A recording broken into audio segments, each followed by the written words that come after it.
Kjo është Radio Lab dhe transmeton nga Departamenti I Gazetarisë dhe Komunikimit, Fakulteti Histori Filologji në Universitetin e Tiranës. Ja kur I takojmë përsëri në këtë episod të dytë të podcasteve tona, në fokus ne vazhdojmë të kemi librin dhe botën e tij, gjithashtu dhe sfidat dhe hapat që ai kalon. Sot për të folur me ne kemi Jonida Godole, është një shkrimtare, studiuese e komunikimit dhe përkthyese e letërsisë gjermane. Në qoftë se më lejon të tras zysha, sepse ndjem dhe pak është pak më I rëndësishëm ky podcast për mua, sepse kur mendoj që hapat e para për të qenë këtu ne kemi marrë nga ju, edhe unë mbaj mend si sot ditën kur ju na keni mësuar se si të vazhdojmë dhe të flasim.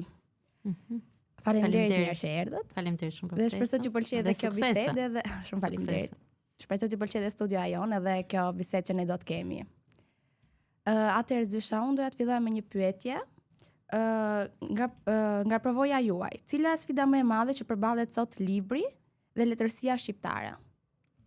Sfida më e madhe si gjithmonë e librit është leximi, se libra botohen shumë, nëse ju shikoni panajirin e librit vit për vit, nuk është më pak, po duken sikur janë më shumë libra, por pyetja që duhet bërë është që a I lexojmë këto libra?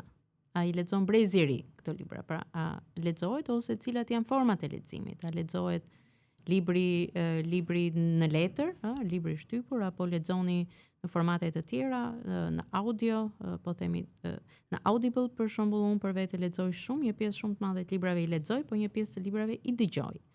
Disa prej tyre I dëgjoj për herë të parë, pastaj kur më pëlqen libri e blej dhe dua ta kem dhe kopje fizike, ose janë libra që I kam lexuar, por dua dhe t'i dëgjoj kur ato janë të folura, po themi nga aktorët, pra në çastin që ato lexohen në mënyrë profesionale, sidomos për libra të cilat janë dhe libra të vështirë, ku dhe theksit e fjalët është shumë I rëndësishëm për ta kuptuar atë. Kështu që ka forma dhe metoda të ndryshme. Mua më rezulton nga studentët që nuk lexojnë shumë, të paktën nga sa shoh, është një tendencë jo e leximit siç unë e kam njohur leximin për vete, mbase është një mënyrë leximi fragmentare, pra pak më e fragmentuar, që lexoni pjesë të vogla, pastaj një pushim, pastaj riktheni edhe një herë. Nuk po flas për librat që I keni për të lexuar me detyrim, po flas për ato për letërsinë. Dhe mbi të gjitha një rol shumë të madh aty është mënyra se si shkojmë te libri, kush na e sjell librin. Ose dikush do flasi një kritik për këtë, ose dikush ka pas fatin që në shkollë të ketë pasur një mësues ose mësuese letërsie që e kishte shumë pasion letërsinë, dhe t'ju ketë njohur dhe t'i njohit të rinjt me autorët të cilët kanë një estetik të lartë në mënyrën e shkruarit të librave, sepse jo çdo libër që shkruhet është letërsi dhe jo çdo libër që është letrar, pra që quhet letërsi, është letërsi e mirë. Kështu që është një bashkim I disa komponenteve, do thosha. Pra ne mund të lexojmë shumë, por mund të lexojmë jo letërsi të mirë, e cilat nuk na sjell gjë shumë si gazetar, sidomos, sepse si gazetar leximi është shumë I rëndësishëm për të lëmuar mendimin në një farë mënyrë, për të gjetur fjalët e duhura se si ta shprehi më mirë diçka. Sepse gjuha është ajo që na dallon dhe ku e gjejmë atë më tepër, e gjejmë në letërsi. Më tepër e gjejmë në letërsi sesa në gazetari. Gazetaria është më e shpejtë. Ju Zysha si një pedagoge e komunikimit, mendoni që tani media dhe rrjetet sociale I ka zënë pak terren librit? Mendoj po që është medium I ri, ndërsa dikur ka qenë libri në epoka e parë, ka qenë epoka e të folurit, e gjuhës, zbulimi I gjuhës, përpara 100.000 vjetësh mbase, nuk e di. Pastaj ka qenë epoka e të shkruarit, shumë e rëndësishme, kur doli epoka e të shkruarit, u mendua që çfarë ndodhi me atë gjën orale, me të folurën, që ishte shumë e rëndësishme dhe kujtesa e njerëzve besoj do ke qenë shumë e fortë, sepse çdo gjë që thuaj duhet ta mbaj mend. Dhe epoka e tretë ishte epoka e librit. Gutenbergu, në çastin që librat u shtypën, filluan të shtypeshin, ato nuk ishin më pronë e një elite shumë të vogël që lexonte, por ishin tani mund t'i lexonte gjithandej dhe libri u bë shumë masiv. Dhe kjo vazhdoi deri në epokën e 4. Ne jemi duke jetuar tani në epokën e 4, që është epoka e internetit, e teknologjisë dhe e mediave sociale. Kështu që mediat sociale absolutisht e kanë zvendësuar librin si epokë për sa i përket përhapjes së tij të madhe. Libri do të vazhdojë që të ekzistojë, unë jam e sigurt për këtë, por te format e tij, format kanë për të ndryshuar, se pastaj duhet të bijmë dakord çfarë është libri e kështu me radhë, po mediat sociale patjetër e kanë bërë këtë mbase ne nga që jemi pjesë e mediave sociale tani, po jetojmë në këtë epokë tani, nuk e shohim dot, na duhet një distancë për ta parë çfarë po ndodh tamam, por nga sa shoh edhe tek libri do të ketë një ndikim nga mediat sociale. Çfarë është tipologjia më e rëndësishme për momentin nga mediat sociale është fragmentarizimi. Pra janë reelsa të shkurtër, në brenda 1 minuti, brenda 3 minutash ti duhet të thuash gjithçka, sepse edhe vëmendja e publikut dhe e të rinjve, sidomos për videot që janë shpjeguese për një libër më shumë se sa 1 minutë, 2 minuta, duken boring, duken të mërzitshme, duken të gjata. Kështu që si do ta japësh mendimin shumë shkurt, do të jetë e vështirë për filozofinë, që duhet që ta shpjegosh një koncept në një mënyrë më të gjatë, por besoj që këto gjitha janë forma, mënyra të paraqitjes së mendimit, dhe do shikojmë se ku do avancojmë. Pra libri do të vazhdojë të ekzistojë, por mbase do të jetë në një formë tjetër, që tani kemi Instabook, nga sa shoh për të reklamuar kapituj të caktuar të librave, ka Real Book, ka lloj metodash të reja dhe emërtimesh të reja që po dalin, se si libri të ekzistojë dhe si term, por jam prapë tek ajo që librat janë aty për t'i lexuar, për ta marrë përmbajtjen e tyre, se në çfarë forme pastaj ka për të ndryshuar absolutisht shumë. Jemi në fillim të epokës, jemi në 2-3 dekadat e para, do shohim se çfarë do ndodhi më vonë. Atëherë unë dysha përmenda edhe pak më lart që ju jeni dhe një përkthyese letërsisë gjermane dhe doja të pyesja sa e vështirë është ta ruash emocionin dhe stilin e përkthimit, domethënë në një gjuhë tjetër, ta kthesh në një gjuhë tjetër. Umberto Eco ka thënë tradutore, traditore. Pra ai që përkthen është një tradtar. Ka bërë një lojë fjalësh në italisht, ajo funksionon. Shiko, përkthyesi në parim është autori i veprës në një farë mënyrë, pra është ai që e përshtat veprën e huaj të një autori tjetër, e përshtat atë në gjuhën e tij dhe në një farë mënyrë e rishkruan librin.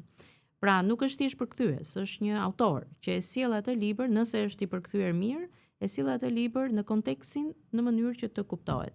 Në traditën e përkthimit shqiptar ka pasur dy qasje. Njëra qasje ka qenë ajo që unë e kam njohur në vitet 90, që ishte përshtatja. Përkthyesi thoshin ne nuk përkthejmë, ne përshtasim.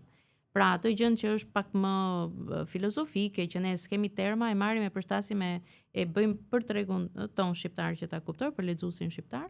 Unë vetë nuk jam për këtë, nuk kam qenë për këtë metodë, kam qenë për metodën e përkthimit, natyrisht të përshtatjes duke i shoqëruar atë me një shënim në kontekst nëse ne nuk e njohim. Për shembull kam përkthyer Njeriun pa cilësi, që është një ndër veprat më të rëndësishme të shekullit 20 në letërsinë botërore, të shkruar nga Robert Musil, dhe ato janë 1500 faqe. Normalisht në ato faqe ti ke gjithë ke matematikën, ke filozofin brenda, dhe me zhvillimin e tyre, ke letërsi të mirëfillt, ke histori, ke se si ra perandoria austro-hungareze, çfarë ndodhi, ne ca gjëra i dim, po jo të gjitha. Kështu që nuk është e lehtë ta sjellësh atë për një publik shqiptar, sepse duhet që ai ti di, ajo është shkruar për lexuesin austriak që e ka ditur historinë. Kështu që me anë të kësaj dua të them që prapë unë kam qendruar besnik e autorit. E vështirë është kjo sidomos tek përkthimi i poezive, sepse proza mund të përkthehet edhe ajo, nëse është një prozë e ngjeshur filozofike dhe në gjuhë është e vështirë, po poezia si e përkthen ti poezinë është shumë e vështirë, se duhet japësh aliteracionin, të gjitha figurat tek njëti varg dhe ajo që funksionon në gjermanisht nuk funksionon në shqip. Kështu që për mua, nëse ka mundësi që lexuesi ti ketë këto vepra dhe ti shijoj ato në gjuhën origjinale, do të ishte fantastike. E dyta do të ishte ti lexoj ato dhe ti shijoj edhe në një gjuhë tjetër që e di shumë mirë, që e ndjen brenda vetes, që e ndjen ato gjuhë, dhe poetikën, në rasti më të keq pastaj nëse nuk I di këto gjuhët origjinal, po flas tani për gjermanishten edhe anglishten nga të cila un kam përkthyer. Pastaj duhet I besoj përkthysit, dhe përkthysi vet duhet që të jetë modest, sepse disa përkthyes nuk janë, dhe mendoj që ata janë shkrimtarë më të mëdhenj se sa shkrimtarët që po përkthejnë. Modest për të respektuar autorin dhe për ta ulur egon e tij personale në minimum dhe për të qenë thjesht profesionist në mënyrë që letërsinë ta sjelli që ti ta dallosh, ky është autor gjerman, ky është italian, ky është anglez, secili ka një stil tjetër, secila nga këto kultura ka një stil tjetër. Për fat të keq këtu librat nuk redaktohen mirë, pra nuk ka redaktor të mirë, ka kursime, kurset gjithandej në të gjitha këto hallka të rëndësishme që një vepër të dali e shkëlqyer në botim, që t'i qëndroj kohës dhe mi të gjitha pastaj të futet në kurrikula në mënyrë që të njihet nga breziri, se përndryshe ne kemi libra aty pafund, po nuk I ka njohur njeri. E njihni ju Rilken, e njihni ju po themi Muzil, e njihni ju Thomas Bernhard ose Elfriede Jelinek, mbase e njihni pianistja ose të tjerë autor fare. Po janë të rëndësishëm për gjuhën, pra edhe gjuha e përkthimit, pra dhe librat që janë përkthyer klasikët nga Shakespeare, po themi Dante, Homeri, të gjithë këta kanë pasuruar gjuhën. Kështu që edhe gjuhët tona do të ishin më të vogla në kuptimin jo kaq të pasura, nëse nuk do kishim përkthysit, të cilët përmes përkthimit dhe përshtatjes të fjalëve tuaja shpikin vazhdimisht fjalë të reja. Mendoni ju se letërsia shqiptare ka të vështirë të gjejë lexues përballë aty letërsisë ndërkombëtare? Çfarë duhet bëj letërsia shqiptare që të përhapet pak më shumë dhe të marrë pak më shumë lexues? Po ja, ju breziri ta merrni dhe ta lexoni, po ju nuk lexoni. Pse? Besoj që e ka të vështirë sepse të paktën nga sondazhet e mia personale që bëj këtu dhe në tregun shqipfolës në Ballkan, në Kosovë, në Malzi dhe në Maqedoninë e Veriut, tendenca e të rinjve është që të shkojnë direkt tek libri huaj. Kjo është e kuptueshme, ju jeni në rrjetet sociale gjithë ditën, kështu që I vete si në TikTok, si në Instagram ose kudo që ju merrni informacionet. Librat që marketohen më tepër dhe që kanë përhapje më të madhe janë librat që vijnë, të parët janë librat të shkruar në anglisht normalisht. Ato kanë buxhete shumë të mëdha të marketimit dhe mënyra se si funksionon tregu I tyre I librit është ndryshe nga ne, pra ato e mbysin të gjithë tregun ndërkombëtar me reklamë të autorëve të tyre, dhe ndërkohë që ju nëse ndiqni një influencer të caktuar, natyrisht ndikojeni edhe te shijet tuaja. Ju shkoni e blini librin, pastaj shikoni që s'ka lidhje shumë me ju, se çfarë ndodh diku jashtë me ato problematika që mund të ketë Shqipëria. Ose mbasi gjeni që edhe pse dikush ka shkruar në Japoni ose në Kinë ose në Amerikë ose në Portugali, temat mund të jenë të ngjashme me ju sot. Pra, kjo do ishte e para gjë që ju e merrni informacionin jo më nga shtëpitë botuese në Shqipëri, pra jo brenda Shqipërisë nga media, po e merrni në mënyrë ndërkombëtare dhe aty patjetër që letërsia ndërkombëtare është përpara nesh. E dyta mund të jetë që është një reklamim I pakat që I bëhet letërsisë shqipe, duke qenë që çdo gjë edhe letërsia do një brandim, pra ka nevojë që të kujdesemi për këtë branding që është letërsia e shkruar shqip nga autor shqiptar, por duke qenë që ka një numër shumë të madh shkrimtarësh ose autorësh, si do dalloni ju cila është vepra që juve mund t'ju pëlqejë? Nëse nuk jeni një book freak ose një njeri që lexoni libra ose si themi në shqip në gjermanisht do të ishte një bucheule që do ishte bufi I librit, pra bufi që lexon e kanë ata, ne bufin e kemi kontekst, e kemi komplekt sharës, po ata e kanë bufi si kafsha, si shpendi që lexon më shumë, pra që është I mençur. Ne do ta quanim krimbi librit, e quajnë disa të tjerë, as ato se kemi. Pra kjo tregon si jemi fare shoqëri që lexojmë kaq shumë, ata që janë të dhënë pas librave. Kështu që te autorët shqiptar mbase disa kritika ka që thonë që autorët shqiptar nuk janë shumë modern në temat që ato trajtojnë. Nuk e dim, duhet t'i njohim gjithë, pra breziri duhet t'i njohim gjithë.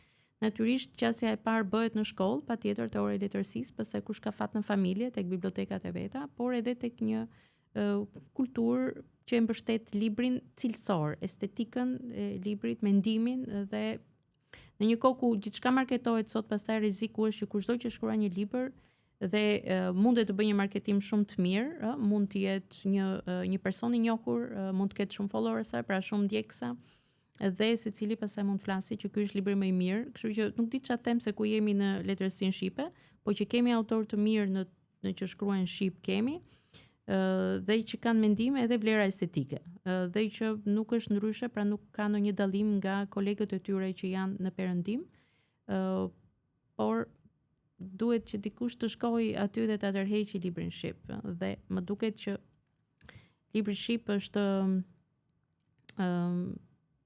e ka të vështirë përballë gjithë kësaj armate, fushate të madhe e reklamimi që marrin librat e huaj, të cilët në fakt po ti lexosh me vëmendje ndonjëherë nuk janë aq shumë cilësor saç mund të duken, por varet nga tema që ato trajtojnë, pra mund të ketë tema të cilat janë shumë trendy sot, temat të mjedisit, temat të identitetit kulturor, temat të tjera, dhe në varësi të temës shkruajnë librat, në varësi të këtyre temave dhe të autorëve pastaj menaxhohen dhe marketohen këto tituj në mënyrë që nuk ka të bëjë shumë me letërsinë e tyre, ka të bëjë me ideologjinë që ato përfaqësojnë, dhe shumë të vështirë kanë autorët të cilët nuk ndjekin ideologji, të majtë të djathtë, bëjnë letërsi. Letërsia e mirëfillt nuk ka tezë, as ideologji. Merret me njeriu. Merret me njeriu në qendër, edhe kjo sot e ka shumë të vështirë, jo vetëm në Shqipëri, po flas në një rrafsh më global.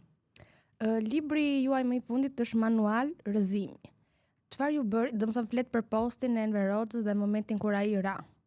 Më korrigjoni nëse jam gabim. Për statujën e Enver Hoxhës në momentin që ai ra. Çfarë ju bëri që të ktheheshit përsëri në 20 shkurtin të 1991-shit? Se di, një pyetje interes, siç mund të keni ju interesin tuaj, një gjë që ju ka mbet në mendje, që ju duket sikur e dini, po ta vrisni mendjen, zbuloni që nuk e dini tamam. Kështu e kisha edhe unë 20 shkurtjen, nga të gjitha fotografitë që ekzistojnë për atë ngjarje, ty të duket sikur e di çfarë ka ndodhur. Dhe pastaj ti pyet veten më çfarë ka ndodhur vërtet. Se është parë një statuj që është rrëzuar, po kush e rrëzoi statujen? Pra ishte më tepër si një pyetje, mua më pëlqejnë historitë me detektiv. Jo, edhe në kuptimin klasik kur ato janë të shkruara mirë, po që është diçka që duhet të zbulohet. Kështu që më tepër kështu ishte. Pra, çfarë ndodhi atë ditë?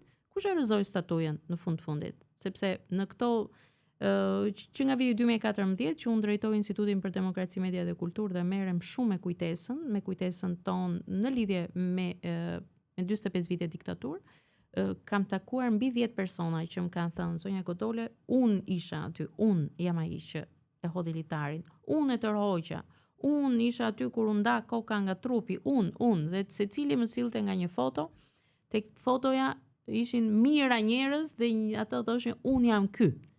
Aty s'duke asnjë. Imagjino të kesh 10.000 njerëz në shesh e thotë ja ky kam pas bluzë portokalli, fotot janë gjitha bardezi. Nëse, kështu që këto ishin dhe gjithmonë kam menduar që kush e rrëzoi me të vërtet statujën, edhe çfarë menduan njerëzit aty.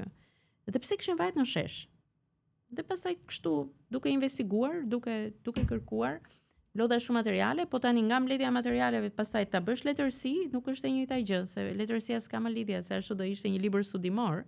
Ta bësh letërsi duhet pastaj që në një moment të caktuar e gjitha kjo ta lësh me një anë atë dhe thjesht të japësh thelbin e pikuar të asaj që sipas meje duhet të shkruaj për atë datë. Pra është e gjitha shumë personale, është këndvështrimi im se si unë e shoh atë ngjarje. A ka patur diçka që keni hezituar ta përfshini një fjalë, një përshkrim ngjarje, situate, sepse keni menduar që mund të krijojë një debat?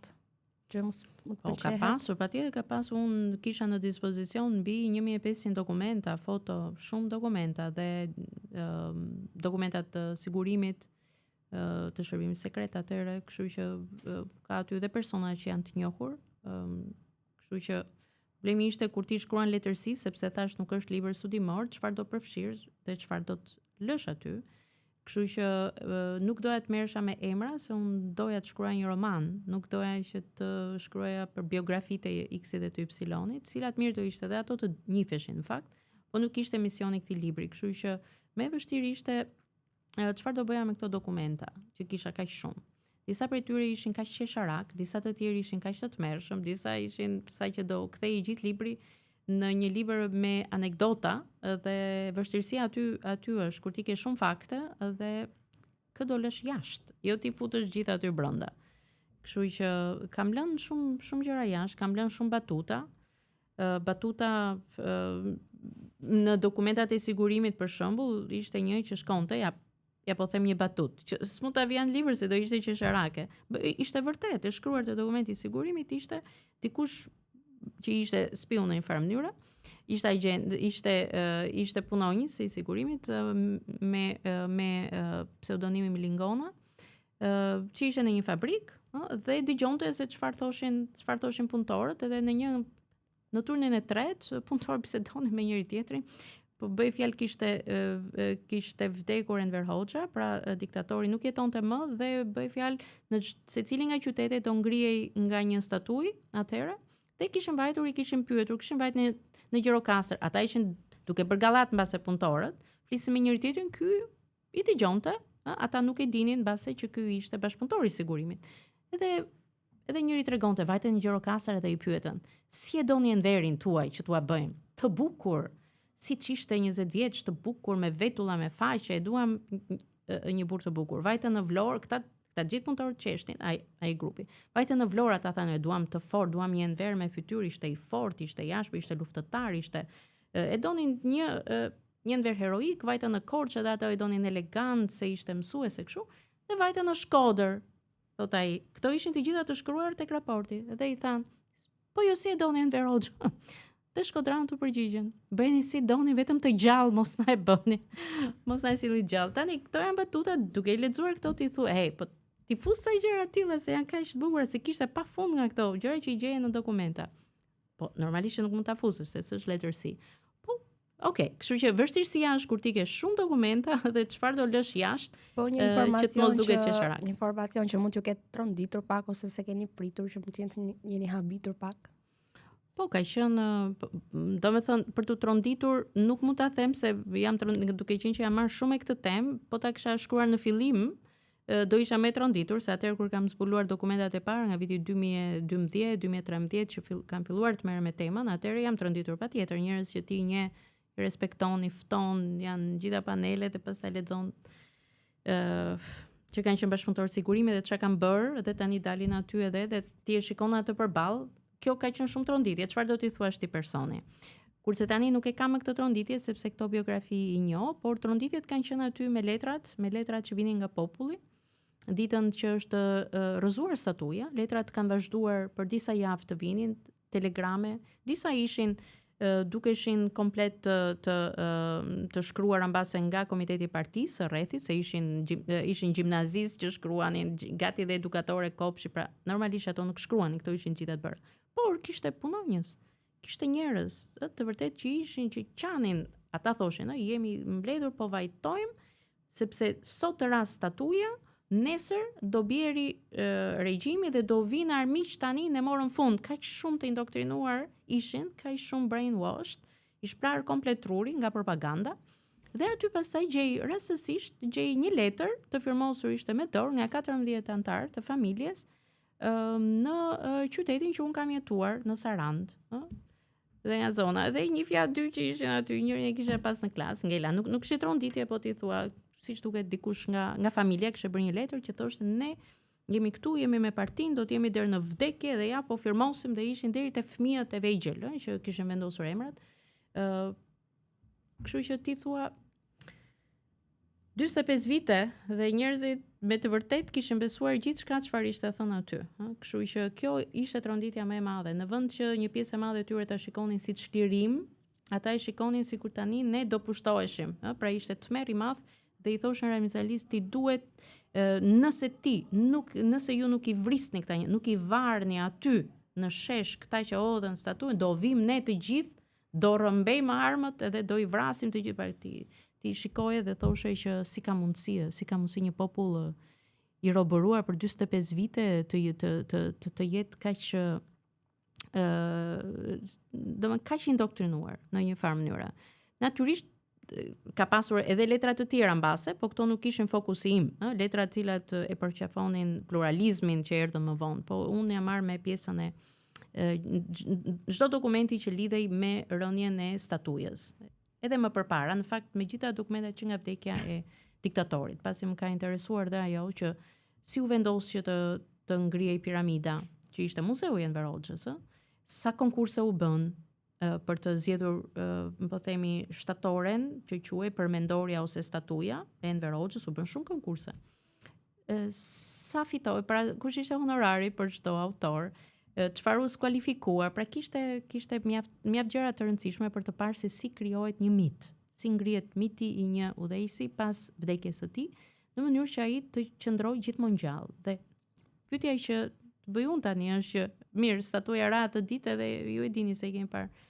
Po a ra vërtet çfarë ra atë ditë në shesh? Ra statuja apo çfarë ra? Ra simboli normalisht, po çfarë ra tjetër? Apo vazhdon statuja që të qëndrojë ende në mënyrën se si ne, secili prej nesh në kokë ngre statuja idhulli, idhulltarie sot ndaj politikanëve, njerëzve, gjithmonë duke u veshur atyre gati një forcë hyjnore. Ai kemi hedhur ne me të vërtet diktaturën. Çfarë është diktatura? Është një mendësi, totalitariteti. Çfarë është? Po themi totalitarizmi është një mendësi e caktuar, e cila po të kishte rënë komplet bashkë me statujën, ne nuk do ishim akoma një vend në tranzicion për 35 vjetësh. Kështu që libri është shumë aktual. Ajo data është për mua një ndër datat më të rëndësishme të tranzicionit shqiptar. Pasi ra statuja, por rënja e statujës nuk u shoqërua dhe me rënje të mendësisë. Pra, me organet forta, me institucionet forta të drejtësisë, me një përballje ligjore me ata që shkaktuan diktaturën, që të mbanin përgjegjësi për ato që bën, dhe të fillonte një epokë e re me njerëz të rinj, po të njëjtët bashkëpunëtorë të sigurimit ose antar të lartë të regjimit, po them funksionarë të lartë të regjimit, me njëherë kaluan në pluralizëm dhe u bën politikanët dhe ata që vendosën Shqipërinë e sotme që keni ju sot. Kështu që ajo është një datë shumë e rëndësishme. Të kishte funksionuar mirë, pra të mos kishte rënë vetëm statuja, por edhe ata që e ngritën atë statuj, nuk do të ishte Shqipëria kjo që është sot. Për këtë jam e sigurt. Pas manualit të rrëzimit që ju keni bërë pas këtij libri, mendoni një temë tjetër tani që të përballeni dhe të flisni për të? Kam shumë tema, por duhet të mbyll një temë të vjetër, se dia doja dal do ta mbyll shpejt, një temë që kam 25 vite që e mbaj në mendje, më le dokumenta dhe aty mira dokumenta, edhe ajo është një ngjarje, edhe ai është një person historik, personazh historik, po nuk po e them grua apo burr. Personazh historik, por është i shumë kohëve më parë. Shumë shekuj më parë. Pra nuk është aktual, por tema se si dua ta trajtoj atë është aktuale në farë mënyrë, po bëhet fjalë për një investigim prap të një figure të rëndësishme që ne gjithë e quajmë të rëndësishëm, po nuk e dim tamam kush ishte. Dim vetëm emrin dhe postin, pozicionin, por jo tamam çfarë ishte. Pasi të mbaroj dhe këtë investigim në një farë mënyrë, të sjell sot modern, pastaj dua të merrem me ca tema që janë shumë aktuale, që janë sot. Por që do shoh. Të urojmë suksese. Për ta përmbyllur, doja të bëja një pyetje së mesazhi kryesor dhe që e keni shkruar këtë librin. Çfarë synoi ky libër? Shiko, unë tash nuk jam për libra që ka pra unë si autore nuk jap ndonjë mesazh. Mund ta kem dhënë mes rreshtave mbase.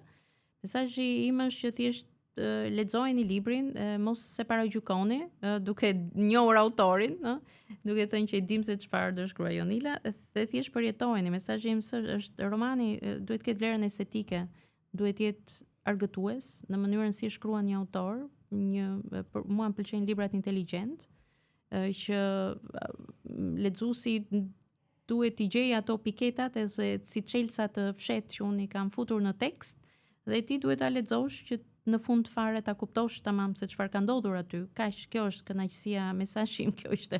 Ti thjesht duhet të kënaqesh duke lexuar diçka, dhe nëse ti si efekt anësor edhe mëson ndonjë gjë për veten tënde, atëherë mirë për ty. Unë e kam shkruar për të kënaqur veten time. Pra, është një ngjarje për cilën doja ta zbuloja, por mund të kisha shkruar një libër shkencor, për atë ti fusja gjithë ato dokumenta brenda, kaq, e thosha vriteni veten, kuptojeni vet. Kurse këtë e kam shkruar thjesht për të kënaqur veten time për një libër, për shkruar një libër që mungonte në treg. Një libër që nuk është i atij lloji, është një libër që është risi në letërsinë shqiptare dhe për formën që ajo ka, duke qenë që ka brenda dhe emailin, formatin e emailit, pra emailet siç jetojmë ne sot, që i shkruajmë njëri tjetrit, po ka dokumentin brenda, ka imazhin brenda, ka foton brenda, kështu që thjesht shkruaj një libër për vete, njerëzit